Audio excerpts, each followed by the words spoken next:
This isn't the place for careless behavior. Control yourself! You should think twice before judging me like that. "Ma'am, you can't be here," Marilyn Devereaux said, chin lifted, voice sharp enough to cut water. "This pool is for authorized residents only." Her daughter stood behind her, arms crossed, already smirking like the verdict had been decided. I stepped between them and my family as the board chair reached for my gate latch. I didn't raise my voice. I didn't argue the rule. I simply said quietly that the property line didn't end where she thought it did. That sentence landed heavier than shouting ever could. The enforcer in crimson paused, eyes narrowing, recalculating. Something had shifted, and she felt it before she understood it. If you've ever felt that surge of power when standing up to bullies, hit subscribe now. This showdown is about to become a masterclass in fighting back. I was Lucas Harrington, though I didn't offer the name yet. I'd learned long ago that authority works best when it's revealed last, not first. The tyrant in heels didn't need my resume. She needed to make her move before she realized how exposed she was. My strength wasn't volume or threats. It was patience, ownership, and a calm certainty rooted in law and land. This wasn't about chlorine or wristbands. It was about my wife standing waist-deep in water she'd helped pay for, my kids laughing on a float they'd unboxed that morning, and a woman with a clipboard deciding humiliation was an acceptable tool. The pool had been our refuge after a brutal year, late nights, missed birthdays, the constant weight of a job that never truly clocked out. Watching Marilyn Devereaux try to evict us from it felt like watching someone kick in a front door. The clipboard queen waved a laminated rule sheet inches from my face. "Private amenity, HOA enforcement," she said, savoring each word. Her daughter echoed her, louder, bolder, ordering us to leave like she was practicing for a role she'd inherit. Neighbors had begun to gather, towels draped over shoulders, whispers spreading in ripples. This was how the board chair liked it: public, performative, intimidating. I asked one simple question: who authorized her to remove me from my own property? The question wasn't loud, but it traveled. The tyrant in heels scoffed, pointing to the HOA logo stitched on her blazer. Authority, she believed, was something you wore. She didn't notice the way a few faces in the crowd tightened, or how the pool supervisor, Ethan Brooks, shifted his weight and stared at the concrete instead of meeting her eyes. The sun beat down, and the smell of sunscreen mixed with tension. I felt my kids press closer behind me.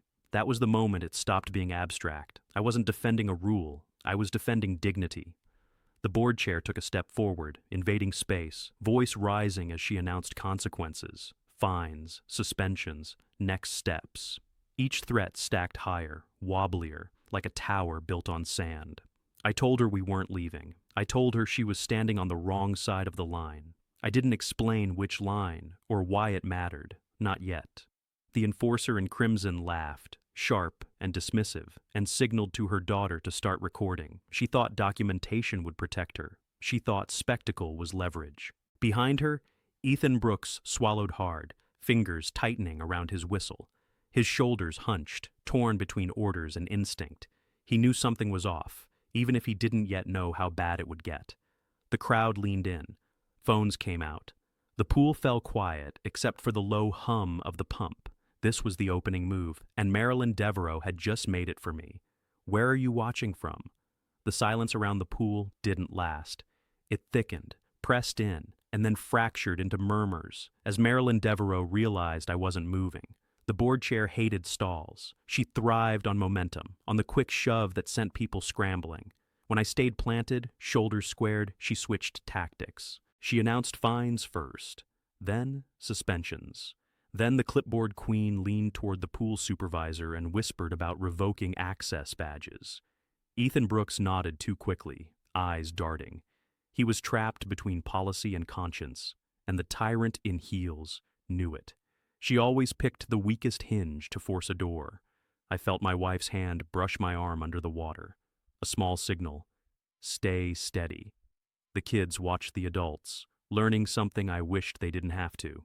Around us, neighbors edged closer, pretending to adjust towels while listening hard. This was how patterns formed, how fear learned the shape of a place. Marilyn Devereaux raised her voice so everyone could hear.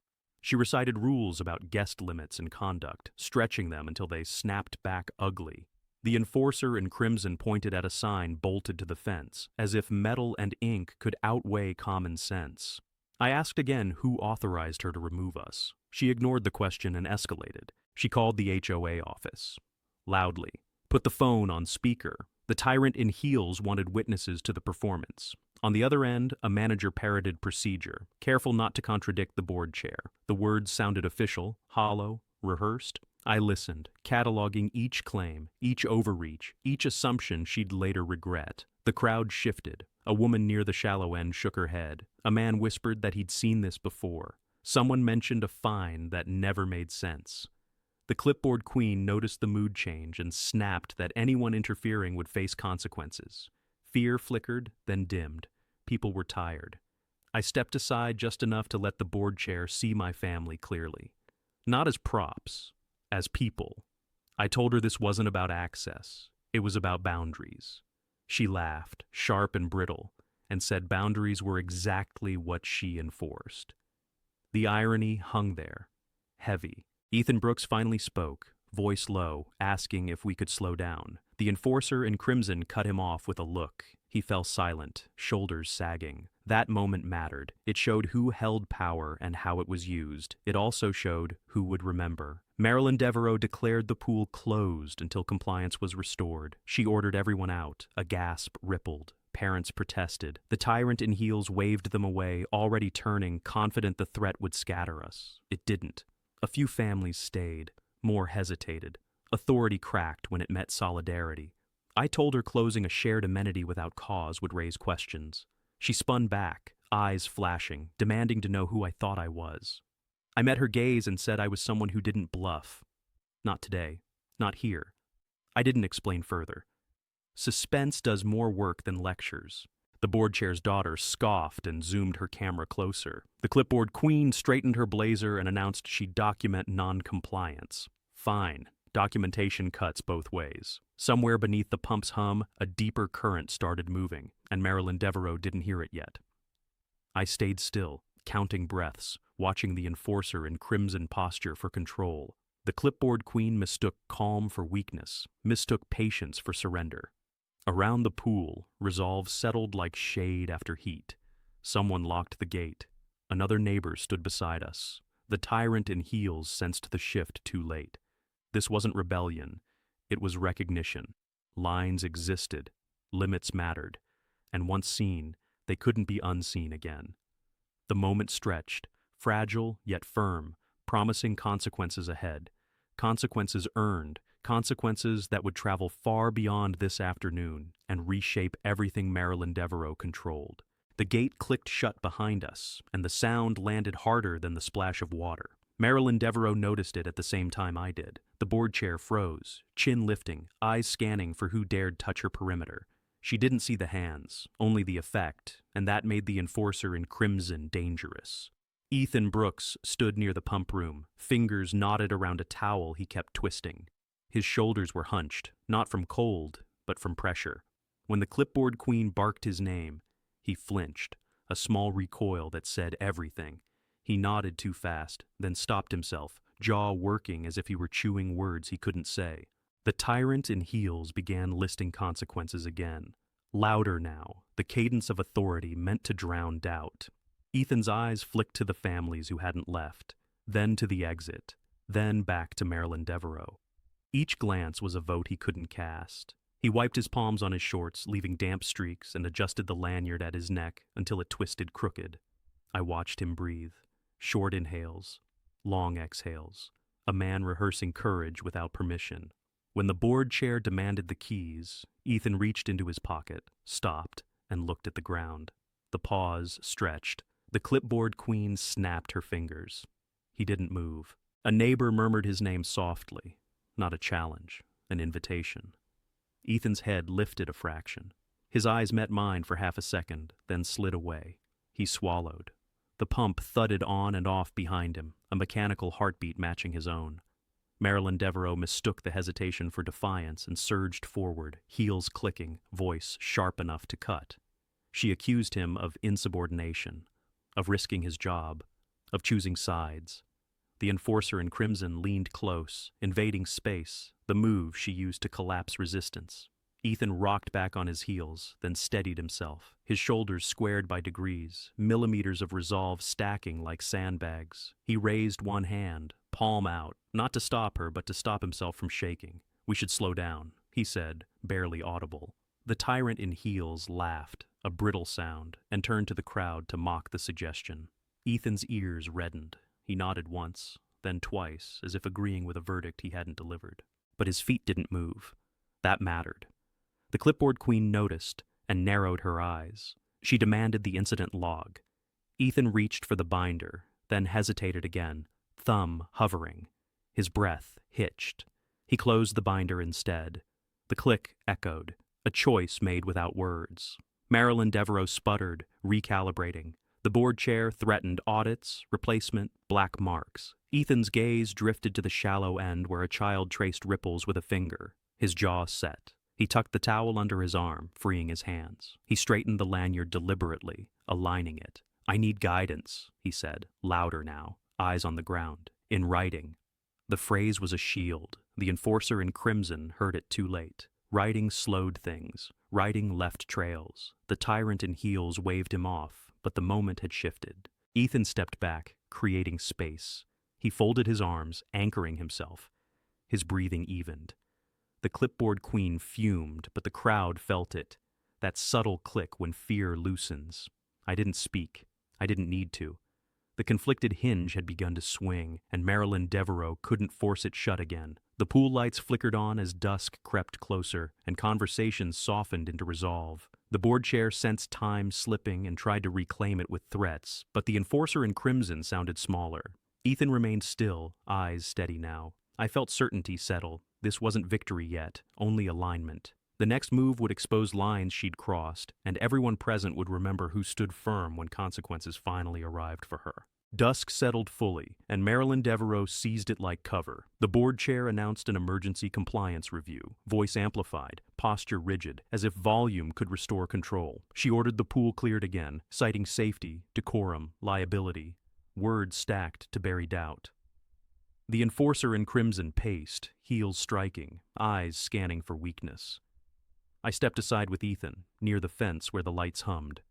He whispered that the review wasn't scheduled, that notices required posting. His hands still shook, but the tremor had direction now. The clipboard queen noticed our huddle and snapped for security. No one moved. A lifeguard pretended not to hear.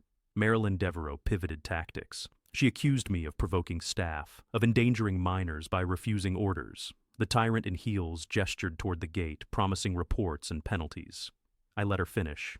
Silence stretched. Parents watched. Phones stayed raised. I asked one question, calmly, about jurisdiction. The board chair waved it off, but the word lingered. She doubled down, declaring the pool a private facility. The enforcer in crimson pointed to signage. I nodded, then asked who owned the deck past the drain line. The clipboard queen blinked. She barked for the maintenance map. Ethan stiffened, then said he'd retrieve it from the office, per procedure. Marilyn Devereaux scoffed and ordered him back. He didn't obey. The tyrant in heels hissed his name. He kept walking. The crowd murmured. The board chair sensed momentum slipping and raised consequences again. She threatened suspensions, fines, access revocation. I reminded her softly that threats weren't findings. The enforcer in crimson laughed, brittle, and called for minutes to be recorded. Phones captured everything. Ethan returned with a laminated plan. He held it like a shield. The clipboard queen grabbed for it. He stepped back. He pointed to the boundary, the drain line, the easement beyond. His finger trembled, then steadied. Marilyn Devereaux stared, recalculating. She accused him of misreading. He asked for a supervisor present. The tyrant in heels snapped no. The board chair tried charm, then menace. Neither worked. The lights buzzed louder. I addressed the parents, not her, explaining the review would pause until proper notice. The enforcer in crimson interrupted. I repeated myself. The crowd nodded. A decision formed without a vote. Marilyn Devereaux declared the meeting adjourned and stormed off, heels echoing.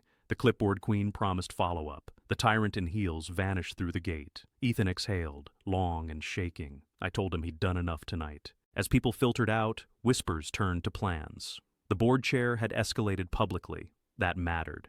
The next step would be formal, documented, unavoidable. Dusk gave way to night, and with it, a quieter certainty. The lines were drawn. She'd crossed them. Now, the record would catch up. Across the deck, A mother thanked Ethan quietly, then thanked me louder. The sound shifted the air. Marilyn Devereaux would hear about it before morning. The enforcer in crimson relied on isolation. Tonight had broken it. I texted a reminder to myself, simple and precise, about notice requirements and standing. Tomorrow would bring emails, letters, timelines. Ethan asked if he was in trouble. I told him truthfully that doing the right thing invites pressure before protection. The clipboard queen had already overreached. The tyrant in heels had created a record she couldn't erase. We would request logs, confirm ownership, and demand a pause. Not a fight, a process. As the gate locked for the night, headlights washed the fence. Neighbors lingered, exchanging numbers. A small committee formed without ceremony. The board chair had meant to frighten us into compliance. Instead, she'd taught us the order of things. Law first, people next, rules last. By the time I drove home, resolve felt heavier than fear, and lighter too, because it shared weight with neighbors who finally understood how power retreats when challenged under bright pool lights tonight together. I woke before sunrise, the pool lights still buzzing in my ears. Overnight messages stacked up, but I ignored them and drove to my office, a place that smells like coffee and printer heat.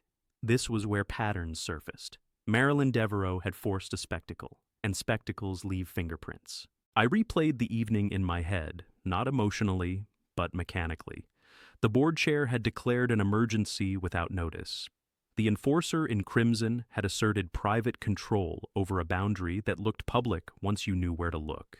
The clipboard queen had tried to seize a map she didn't own. The tyrant in heels had threatened penalties she couldn't issue. Each move mattered. I pulled up my own notes from past consultations, not documents from storage, just memory and training. Pools are insured differently than homes. Decks have drainage lines for a reason. Liability shifts at those seams. I sketched the layout from recall, marking where feet slip, where wheelchairs roll, where a fall becomes a claim. Marilyn Devereaux had pushed people to move fast near water, at night, under authority. That combination is poison. At the office window, traffic hissed. I called a colleague who teaches risk seminars and asked a hypothetical. He answered with a pause, then a low whistle. Emergency declarations trigger protocols. Unscheduled crowd control raises exposure. Public access signage contradicts private enforcement. He didn't need details. He knew the shape of it. I hung up and felt the click of certainty. This wasn't about winning an argument. It was about how the board chair had multiplied risk in front of witnesses. The enforcer in crimson had done it on camera, phones everywhere. The clipboard queen had insisted on minutes, creating a record. The tyrant in heels had demanded compliance beyond authority, all of it stacked. Mid-morning, an email arrived from Marilyn Devereaux, clipped and formal, announcing a follow-up review. The tone pretended calm. I replied with a single question about notice requirements and jurisdiction, CCing no one. Silence followed. That told me enough. I drove to the neighborhood to walk the perimeter in daylight. Birds cut across the water. The drain line glinted. Past it, the concrete changed texture. You could feel it underfoot. Parents had been standing there last night, uncertain. I took photos of the seam with my phone, not for drama, for geometry. The enforcer in crimson had pointed past it. She'd been wrong. Ethan met me by the office door, eyes tired. He said Marilyn Devereaux was furious, that the tyrant in heels wanted statements. He also said maintenance logs showed the boundary had been restriped years ago after a slip. He didn't hand me anything. He just told me where to stand. I stood there and imagined a fall, a child, a lawsuit. The picture sharpened. The board chair's authority evaporated at the seam. Insurance hates ambiguity. Carriers hate video. They hate public confrontations most of all. By afternoon, neighbors texted questions. I answered carefully, explaining process, not promises. The clipboard queen couldn't outmaneuver math. The enforcer in crimson couldn't erase witnesses. Marilyn Devereaux could posture, but posture doesn't indemnify. As the sun dipped, I sent one more email, requesting a pause pending review by the insurer. No accusations, just facts. The hook was set. If she pulled, the line would tighten. Tonight wasn't about noise. It was about leverage, quiet and inevitable, waiting to be felt. Tomorrow, pressure would travel sideways, through insurers and advisors, not through shouting matches. The board chair understood image, not exposure. The enforcer in crimson mistook force for authority. The clipboard queen trusted paper over physics. The tyrant in heels believed fear closes cases. I believed daylight does. When the carrier called, questions would sound polite and lethal, and answers would arrive already written by last night's choices. Every step forward narrowed options until accountability became the only remaining exit for them all. The next morning, my phone rang before I reached the car. The caller ID showed a number I recognized but hadn't saved, a regional insurance office that prefers quiet conversations. I answered, kept my voice neutral, and listened. They asked about last night's incident, about crowd control, about who declared authority. I answered with facts. Marilyn Devereaux had been present. The board chair had issued directives. The enforcer in crimson had enforced them physically. The clipboard queen had recorded compliance demands. The tyrant in heels had refused to defer to venue staff. I drove to the venue while we spoke, the sun lifting the fog. The pool deck looked harmless in daylight, which is how risk hides. I described the seam, the signage, the absence of notice. The voice on the line stopped interrupting. That was the shift. When insurers stop interrupting, they're calculating. At the gate, the venue manager met me with a clipboard of his own, hands shaking. He said Marilyn Devereaux had called him twice, demanding statements. The board chair wanted alignment. The enforcer in crimson wanted names. The clipboard queen wanted minutes amended. The tyrant in heels wanted silence. I asked him to walk me through his protocols. He did, slowly, realizing where last night had gone wrong. Inside, the echo of water made every word feel louder. I pointed to where staff had been told to stand. I asked who overruled them. He didn't answer at first. Then he said the board chair had insisted. He looked relieved to say it. My phone buzzed again. An adjuster this time, careful and polite. He asked whether the event had been advertised as public. I said yes. He asked whether a private association had exercised control beyond its charter. I said that appeared to be the case. He asked whether there was video. I said there were multiple angles. Silence returned, longer than before. I ended the call and felt the weight settle. This wasn't escalation for its own sake. This was commitment. The tyrant in heels had crossed into exposure that couldn't be bullied away. The enforcer in crimson had created risk with her hands. The clipboard queen had created records that would outlive denials. Marilyn Devereaux had put her signature on the moment by leading it. Outside, neighbors gathered, whispering. I didn't perform. I explained process. I explained why insurers care about daylight and lines. I explained why authority ends where public safety begins. Heads nodded. Fear loosened. By noon, an email arrived from the carrier requesting incident details and a temporary suspension of similar enforcement pending review. It wasn't a victory, it was a lever. I forwarded it to the venue manager and asked him to acknowledge receipt. He did within minutes. Marilyn Devereaux texted me once, curt, asking for a meeting. I replied that all communications should include counsel and the insurer. The board chair didn't respond. The enforcer in crimson posted a vague apology online and deleted it. The clipboard queen emailed corrections that corrected nothing. The tyrant in heels went quiet.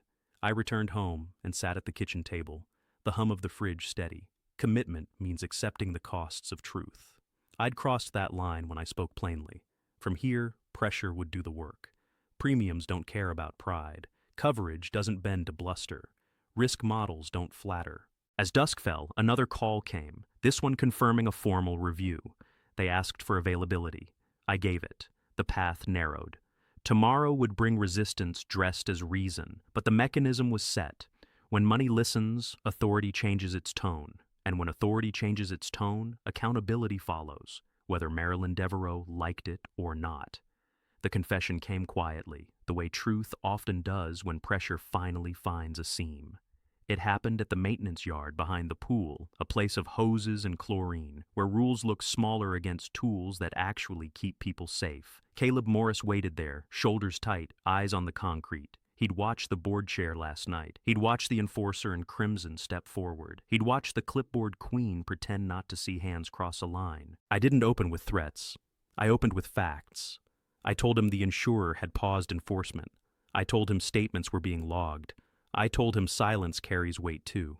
He swallowed and nodded, then rubbed grease from his fingers onto his jeans like he could wipe the moment clean. Caleb said Marilyn Devereaux ordered the lane ropes moved earlier than schedule. The tyrant in heels wanted an open sightline for photographs. He said signage was pulled because it ruined the look. He said he warned them about the seam near the coping and the slick tile that needed cones. The board chair waved him off.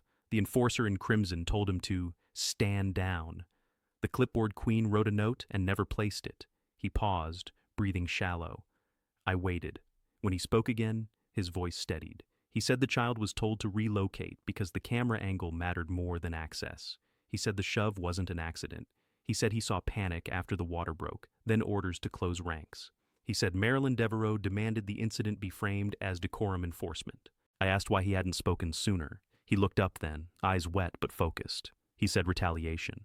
He said hours cut. He said threats about permits. He said the tyrant in heels had done it before. I believed him because the pattern matched. I asked for specifics. He gave them. Times. Names. Where he stood. Who overruled whom. He said the venue manager tried to intervene and was told the association carried authority. He said security deferred because the board chair sounded official. He said the enforcer in crimson repeated it until it stuck.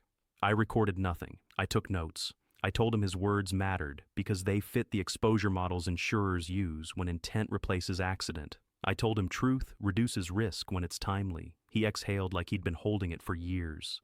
When we finished, he asked what happens next. I said review. I said statements. I said protection exists when facts align.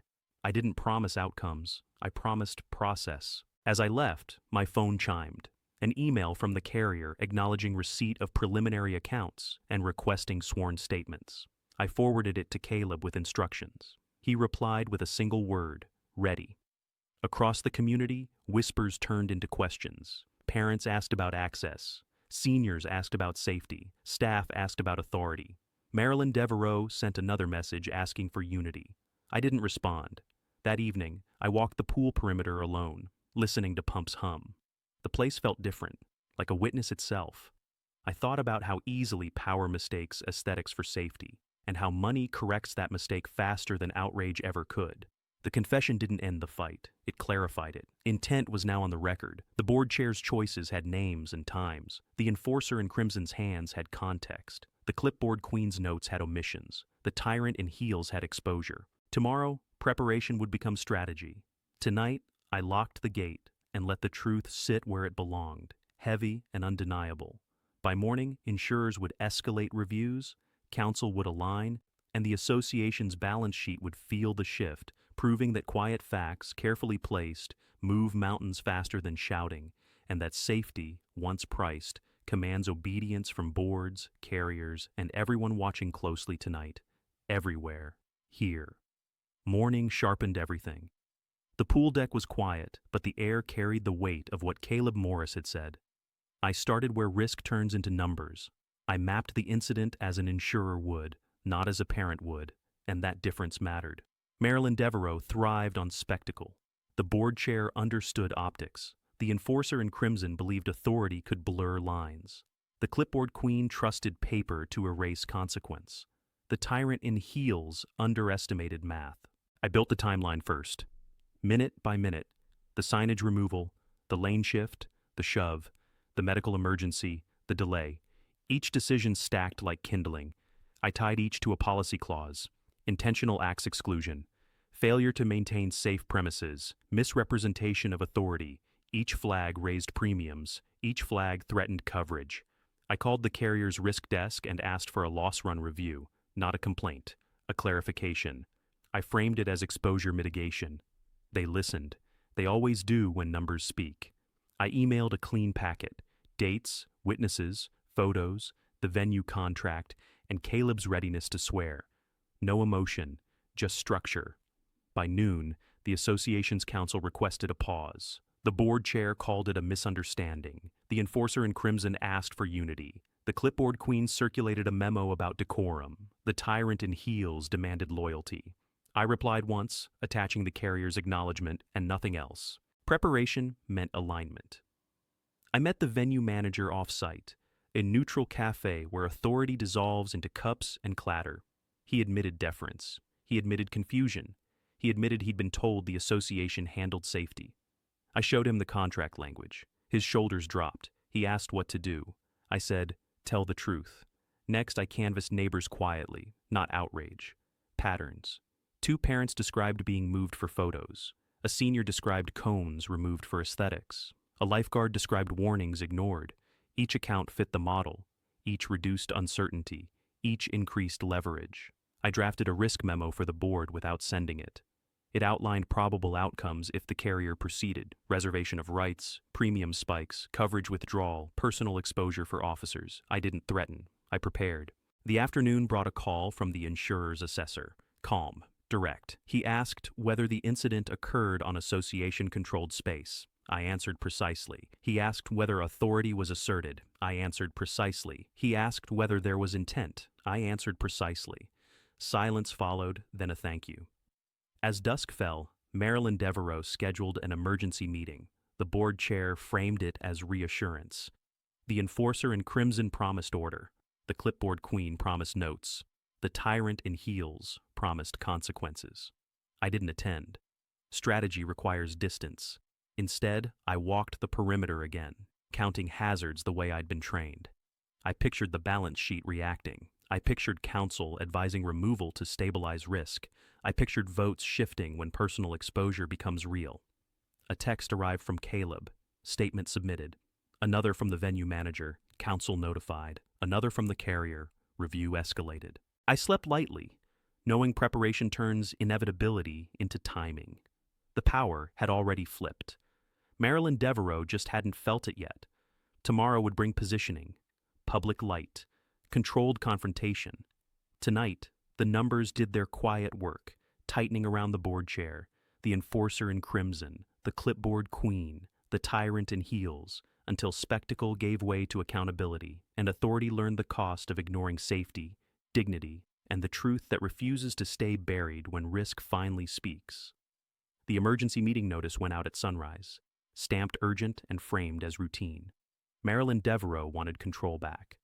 The board chair always did when momentum slipped.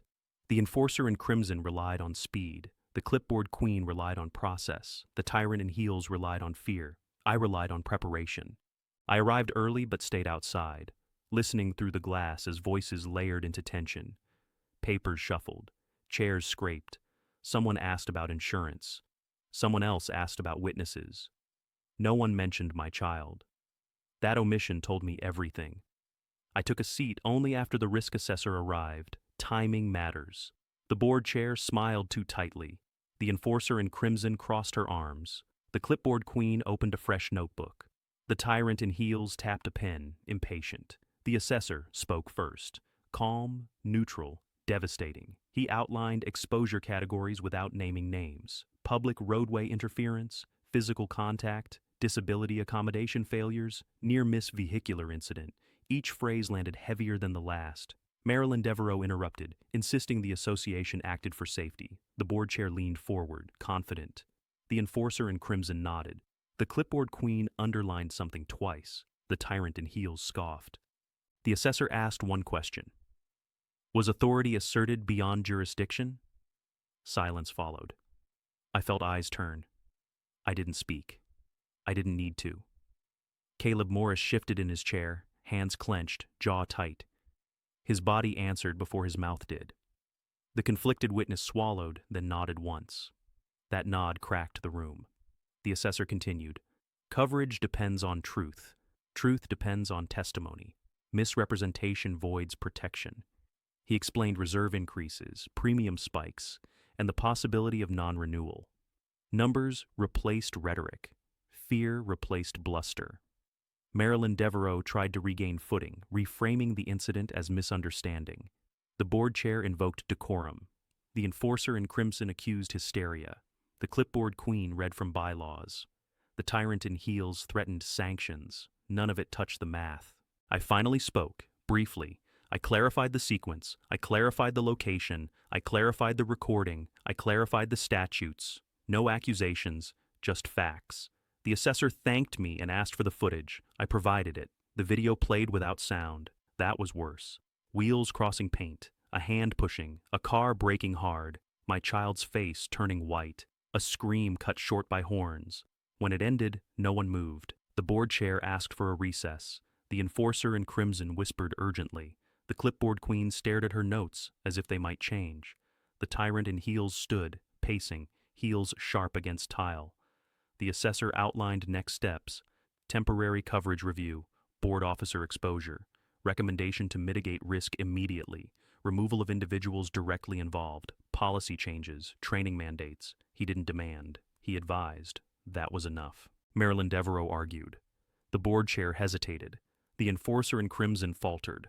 The clipboard queen stopped writing. The tyrant in heels finally sat. A motion was called. Not to punish. To protect the association. Suspension pending review. The vote wasn't unanimous, but it passed. Authority shifted quietly, like a tide turning. As the meeting adjourned, neighbors waited outside, murmuring. Word spreads fast when fear meets proof. I walked past without speaking. The work wasn't done, but the path was set. Behind me, Marilyn Devereaux stood alone, phone pressed to her ear, voice low and urgent. The board chair avoided her eyes. The enforcer in crimson gathered her things. The clipboard queen closed her notebook. The tyrant in heels stared at the floor. Preparation had become consequence. The dashcam had done its job, and the numbers, relentless and cold, had finished what shouting never could. The suspension notice didn't stop Marilyn Devereaux. It only slowed her. The board chair had always believed momentum could be reclaimed if she moved fast enough. By noon, emails flooded inboxes, framed as reassurance. By evening, rumors circulated, framed as concern. By night, the enforcer in crimson was back on familiar ground. Control through narrative. I learned this from a neighbor who knocked just after sunset, voice low, eyes darting. She said the clipboard queen had been canvassing, reminding residents of fines, hinting at special assessments if outsiders destabilized the association. The tyrant in heels was trying to turn fear outward, away from herself. That told me everything I needed to know. Marilyn Devereaux wasn't preparing a defense. She was preparing a distraction. The next morning, I met with the risk assessor again, this time off-site. Neutral ground, coffee untouched. He explained what escalation looks like when a board refuses to accept exposure, retaliation attempts, selective enforcement, procedural games. Each move increases liability. Each email becomes evidence. Each threat compounds risk. He didn't smile, but his tone carried certainty. I asked what stabilizing action looked like. He answered without hesitation. Leadership change, public acknowledgement, written policy correction, training certification. Anything less invites carrier withdrawal. Anything more delays the inevitable. Meanwhile, the board chair convened a community listening session. The enforcer in crimson framed it as transparency. The clipboard queen prepared talking points. The tyrant in heels planned to dominate the floor. They chose the clubhouse auditorium, a place designed to feel official, elevated, intimidating. I decided to attend. When I arrived, the room was already full. Folding chairs scraped, conversations hushed. Marilyn Devereaux stood at the front, composed, crimson jacket immaculate. The board chair smiled thinly. The enforcer in crimson scanned faces. The clipboard queen clutched her binder. The tyrant in heels adjusted the microphone. She opened with sympathy, not for my child, for the community's stress. She spoke of misunderstanding, of safety concerns, of unfortunate optics. She avoided words like street and wheelchair. Language is a shield when truth is sharp. Then she pivoted. She warned about insurance consequences caused by external escalation. She hinted at dues increases. She implied blame without naming it. The board chair believed implication was safer than accusation. Murmurs spread. Fear works quickly in shared spaces. I stood, not immediately, but after the third mention of premiums. Timing matters. I didn't raise my voice. I didn't accuse. I asked a question. Has the carrier issued a conditional notice? Silence answered first, then confusion. The enforcer in crimson tried to redirect. The clipboard queen flipped pages. The tyrant in heels tightened her grip on the microphone. Marilyn Devereaux said the matter was under review. I nodded and followed with another question. Has leadership change been recommended as mitigation? That landed harder.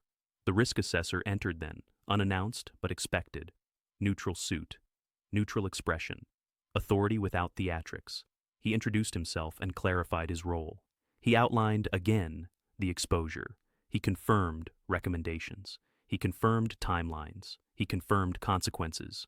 The room shifted. Fear redirected itself, this time accurately. A resident asked who caused the risk. The assessor answered carefully. Actions did. Another asked how to resolve it. Remove the source of repeated exposure, he said. Eyes turned. Not to me, to Marilyn Devereaux. The board chair tried to adjourn. The enforcer in crimson objected. The clipboard queen whispered urgently.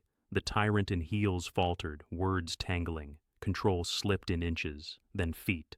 A motion rose from the floor. Emergency vote of no confidence. It wasn't on the agenda. It didn't need to be. Procedure bends when survival is at stake. Ballots were passed. Pens scratched. The count was quick, overwhelming. Marilyn Devereaux stood frozen as the result was read. The board chair's authority evaporated. The enforcer in crimson stared ahead. The clipboard queen closed her binder. The tyrant in heels stepped back from the microphone. The vote didn't end everything, but it ended her. And in that moment, the community chose safety over fear, truth over control, and accountability over silence. The room didn't empty after the vote. It filled. Phones rose. Neighbors who'd stayed silent stepped forward, drawn by the sudden gravity of consequence. Marilyn Devereaux stood near the dais, no longer centered, the board chair reduced to a figure among many. The enforcer in crimson tried to recover posture, but posture can't replace authority once it's gone. A reporter arrived, breathless, invited by someone who believed sunlight mattered. The clipboard queen objected, citing decorum. The tyrant in heels waved it off, then realized she no longer could. The microphone passed hands, voices layered, truth found volume.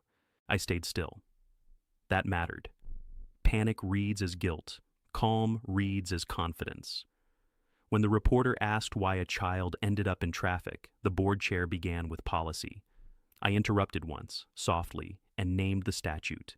Not to grandstand, to anchor reality. The crowd leaned in. The risk assessor spoke next, outlining exposure in plain language. He explained public roadway jurisdiction, duty of care, and catastrophic loss. He explained why carriers flee patterns, not accidents. Each sentence tightened the circle around Marilyn Devereaux without raising a finger. Caleb Morris stood then. The conflicted witness had been quiet all night, hands clasped, shoulders tight. He cleared his throat, eyes fixed on the floor, and described what he saw. The wheelchair, the curb, the street, the near miss. His voice shook, then steadied. The room went silent. Silence is a verdict before any vote. The enforcer in crimson tried to challenge him. The clipboard queen reached for procedure. The tyrant in heels attempted humor, then stopped when no one laughed. Marilyn Devereaux finally spoke, defensive now, insisting intention mattered. A mother in the front row answered for everyone. Outcome matters, she said. Applause broke like a wave. The reporter asked me what I wanted. I said safety. I said training. I said written limits. I said accountability that prevents repetition. I didn't say punishment. The crowd understood the difference. A city official, present as an observer, requested the floor. He confirmed the roadway status, confirmed jurisdiction, and confirmed referral to the carrier. He reminded the room that misuse of authority invites oversight. The board chair's face drained. The enforcer in crimson stared at her shoes. The clipboard queen stopped taking notes. The tyrant in heels folded her arms. Then came the motion, immediate removal pending formal ratification, interim leadership, mandatory risk training, public apology, policy amendment. The list was long because the damage had been. The vote was audible. Pens scratched, hands raised, numbers called. Overwhelming again. Marilyn Devereaux didn't argue this time. She gathered her papers, slower than before, as if time might grant mercy. It didn't. As she walked past, someone whispered, "Child." Another said, "Street." Another said, "Never again." None were cruel. All were final. Outside, cameras flashed. Inside, neighbors hugged. The crowd thinned into conversations about ramps, signage, and shared responsibility. Accountability had shifted the culture in real time. I answered one last question. Why now? Because evidence removes doubt. Because safety isn't negotiable. Because power ends where harm begins. When the doors closed, the tyrant in heels was gone. The board chair was gone. What remained was a community that chose to see. Later that night, messages poured in from parents, seniors, and renters alike, asking how to protect sidewalks, crossings, and dignity.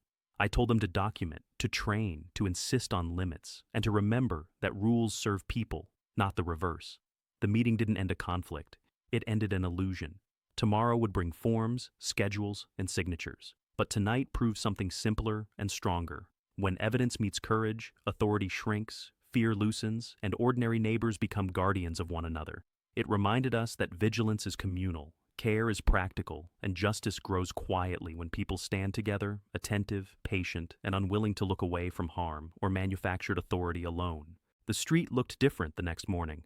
Same pavement, same curbs, but the silence felt earned, not tense.